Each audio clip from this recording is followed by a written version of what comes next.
तुम्हें भगवान के ऊपर इतना बड़ा विश्वास, अब हम समझे।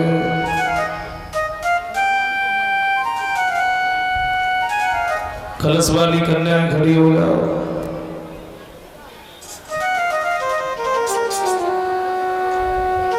भगवान के ऊपर इतना बड़ा विश्वास है, अब हम मान गए तुम्हें दर्शन होंगे, लेकिन हमें एक बात बताओ, क्या तुमने कोई गुरु किए वैसे भागते चले गए?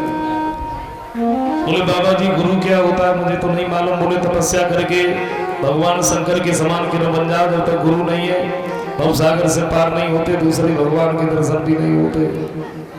पर तुम गुरु बनो।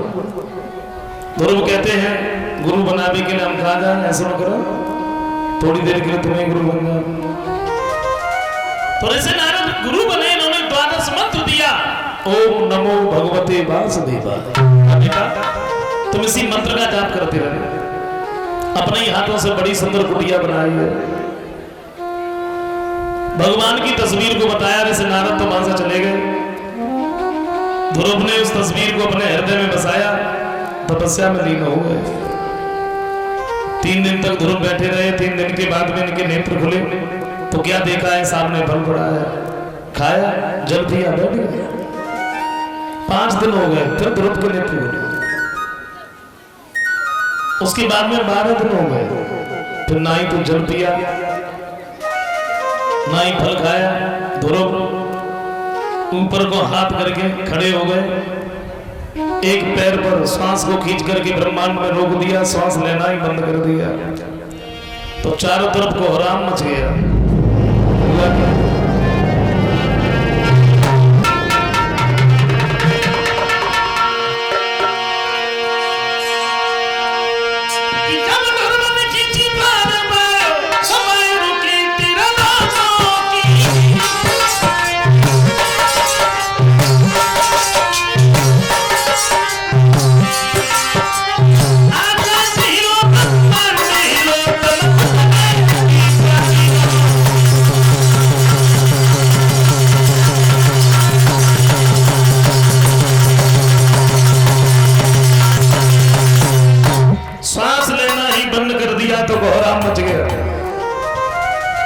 विष्णु भगवान शेष की सैया पर विराजमान थे और शेष के मुंह से जब झागे निकलने लगी, सोचा ये क्या हो रहा। बोले जरा सा बालक तपस्या कर रहा है, आपका क्यों नहीं जाते? भगवान भागे, ध्रुव के नजदीक आए हैं।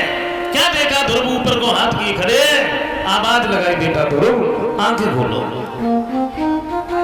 ध्रुव ने नेत्र नहीं खोले, क्योंकि वैसे नारद ने जो तस्वीर को बताया था, ध्रुव उसी तस्वीर को हृदय में बसाया। भगवान ने अपनी उस तस्वीर को ही खींच लिया तो ध्रुव हाय पिता कह करके जमीन पर गिर पड़े। उससे पहले गोद में उठा लिया और जैसे ही देखा ध्रुव के नेत्रों से आंसुओं की धारा बहने लगी। पिताजी आप कितने निर्दयी देखे, आपने कभी घर की तरफ नहीं देखा, हमें और हमारी माता को अच्छा भोजन नहीं मिलता है। तो भगवान कहते हैं बेटा सच बात तो ये है, अगर तुम्हें और तुम्हारी माता को अच्छा भोजन मिलता तो शायद तुम मेरा भजन करने इस जंगल में नहीं आते। भगवान को केवल 2 ही प्राणी भजते हैं, ऐसा विद्वानों का लेते। पहले वो जो पूर्ण ज्ञानी होते हैं, दूसरे वो जो दुनिया भर के सताए हुए होते हैं, जिनका किसी भी जगह पर कोई सहारा नहीं रहता, अंत में फिर उसी की याद आती है।